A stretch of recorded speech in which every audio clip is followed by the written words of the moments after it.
Aba rumibat pa talaga, bistado ka na. Lagyan mo ng tono para di halatang natula. Pasensyaan na lang at nahihirapan ako maintindihan mga sinabi mo bara-bara gawa. Natamaan kahit walang ngalan, boy iba talang hindi makakaramdam. Kesyo nagayakan dito sa rebatan, hoy wag pahalata na walang alam. Last time tinatawag mo sarili mong dragon, this time tatawagin naman kita judge mo. Next time isipin mo muna bago magamon, no time para sa kagaya mo na patapon. Palaban na baguhan naman pala abi kalaban, pero bakit parang naramdaman ko ay kahinaan ang atay kahit numama di makakapasa. Lalo na kapag tirada mo parang nagbabasa. Halata na pagrarapid din na sama sa jeans mo, tumuay kasi dami na buhok di dyan isin. Sulatan mo kalibel baguhan pala si jeans, lubog ka na ano, hindi ka pa ba na-convince? Sa bilis, sa panis, tong galis, penalis at hindi mo kayang sabayan. Kinakaya kita kasi kaya-kaya ko pero di mo kaya-kayanin ganito kakayahan.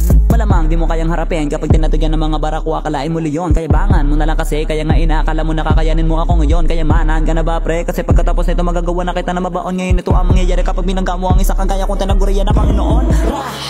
Ayoko na, time.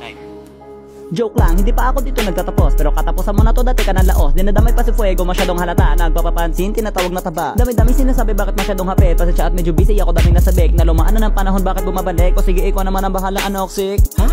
Time mo na para rumibat. Ako rerebat pa, dinurog mo na. Oo, ikaw na. Okay, sige, ito na. Yun, dali ka ngayon. Yeah. Aha. Whoa. Aha. Yeah. Yeah, time. Yun na yun.